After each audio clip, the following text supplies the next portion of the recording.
ದರ್ಶನ್ ಮನೆಯಲ್ಲಿ ಕೆಲಸ ಮಾಡಿಕೊಂಡಿದ್ದ ಧನರಾಜ್ ಆರ್ ನಗರ ಪೊಲೀಸ್ ಠಾಣೆಯ ಹಿಂಭಾಗದ ರಸ್ತೆಯಲ್ಲಿ ಈತ ವಾಸವಾಗಿರ್ತಾನೆ.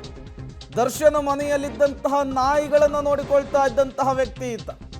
ಇದಕ್ಕೂ ಮುನ್ನ ಡಾಗ್ ಬ್ರೀಡಿಂಗ್ ಕೆಲಸ ಮಾಡ್ತಾ ಇದ್ದ ಧನರಾಜ್ಗೆ ಈ ಮೆಗ್ಗಾರ್ ಮೂಲಕ ಶಾಕ್ ಕೊಡುವಂತಹ ಕೆಲಸ ಗೊತ್ತಿರುತ್ತೆ.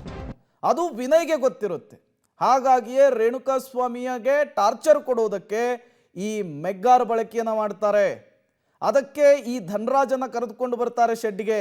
ಅಲ್ಲಿ ನಿರಂತರವಾಗಿ ಆ ಬಡಪಾಯಿಯ ಮೇಲೆ, ಅಮಾಯಕನ ಮೇಲೆ ಈ ದಾಂಡಿಗರ ಗುಂಪು ವಿಕೃತಿಯನ್ನು ಮೆರೆಯುತ್ತೆ. ನಿರಂತರವಾಗಿ ಕರೆಂಟ್ ಶಾಕ್ ಕೊಡುವಂತಹ ಕೆಲಸಕ್ಕೆ ಮುಂದಾಗ್ತಾರೆ. ಆತ ಪ್ರಜ್ಞೆ ತಪ್ಪಿ ಬಿದ್ದರೂ ಕೂಡ ಪದೇ ಪದೇ ಎಚ್ಚರಿಸಿ ಆತನಿಗೆ ಚಿತ್ರಹಿಂಸೆ ಕೊಡುವಂತಹ ಕೆಲಸ ಆಗಿದೆ. ಮತ್ತಷ್ಟು ಡೀಟೇಲ್ಸ್ ಅನ್ನು ಕೊಡ್ತಾರೆ ನರಸಿಂಹಮೂರ್ತಿ. ಈ ಮೆಗ್ಗಾರ್ ಬಳಕೆಯ ವಿಚಾರ ಈಗ ಪೊಲೀಸ್ ತನಿಖೆಯ ಸಂದರ್ಭದಲ್ಲಿ ಗೊತ್ತಾಗ್ತಾ ಇದೆ. ಈ ಧನರಾಜ್ಗೂ ಮೆಗ್ಗಾರನ್ನ ಯೂಸ್ ಮಾಡುವಂತಹ ವಿಧಾನಕ್ಕೂ ಹೇಗೆ ಲಿಂಕು? ಆತ ಅದರಲ್ಲಿ ಏನಾದರೂ ಎಕ್ಸ್ಪರ್ಟಾ ಹೇಗೆ ಅಂತ? ಪ್ರೇಮ್, ನಿಜಕ್ಕೂ ನಮಗೆ ಮೆಗ್ಗಾರನ್ನ ಬಳಸಿ ಈ ರೀತಿಯಾಗಿ ಶಾಕ್ ಟ್ರೀಟ್ಮೆಂಟ್ ಕೊಡ್ತಾರೆ ಅನ್ನೋ ವಿಚಾರ ಗೊತ್ತಾಗಿದೆ ಈಗ. ಯಾಕಂತ ಹೇಳಿದ್ರೆ ಈ ರೀತಿಯಾಗೂ ಕೂಡ ಜನರಿಗೆ ಚಿತ್ರಹಿಂಸೆಯನ್ನ ಕೊಡ್ತಾರೆ. ಅಕ್ರಮವಾಗಿ ಬಂಧನದಲ್ಲಿ ಇಟ್ಕೊಂಡು ಈ ರೀತಿಯಾಗಿ ಹಿಂಸೆಯನ್ನ ಕೊಟ್ಟು ಅವ್ರನ್ನ ಪ್ರಜ್ಞೆಯನ್ನ ತಪ್ಪಿದಂಥವ್ರನ್ನ ಎಚ್ಚರವನ್ನ ಮಾಡ್ತಾರೆ ಅಂತೇಳಿ ನಿಜಕ್ಕೂ ಗೊತ್ತಿಲ್ಲ.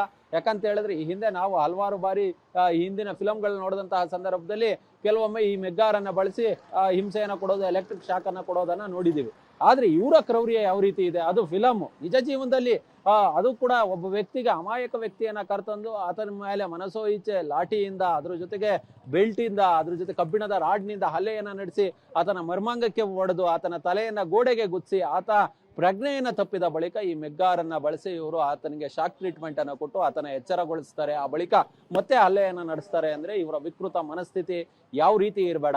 ಈತ ಧನರಾಜ್ ಯಾರಿದ್ದಾನೆ, ಈತನನ್ನ ಇದೀಗ ಪೊಲೀಸರು ವಶಕ್ಕೆ ಪಡೆದುಕೊಂಡಿದ್ದಾರೆ, ಅರೆಸ್ಟ್ ಕೂಡ ಮಾಡಿದ್ದಾರೆ.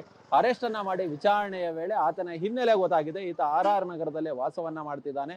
ಕಳೆದ 1-1.5 ವರ್ಷಗಳಿಂದ ದರ್ಶನ್ ಮನೆಯ ನಾಯಿಗಳನ್ನ ನೋಡ್ಕೊಳ್ತಿದ್ದಾನೆ ಅನ್ನೋ ಮಾಹಿತಿಗಳು ಲಭ್ಯವಾಗ್ತಿದೆ. ಇದಕ್ಕೂ ಮೊದಲು ನಾಯಿಗಳಿಗೆ ಬ್ರೀಡಿಂಗ್ ಮಾಡಿಸುವ ಕೆಲಸವನ್ನ, ನಾಯಿಗಳ ತಳಿಯನ್ನು ಅಭಿವೃದ್ಧಿ ಪಡಿಸುವ ಕೆಲಸವನ್ನ ಈತ ಮಾಡ್ತಿದ್ದ ಅನ್ನೋ ಮಾಹಿತಿಗಳು ಲಭ್ಯವಾಗ್ತಿದೆ.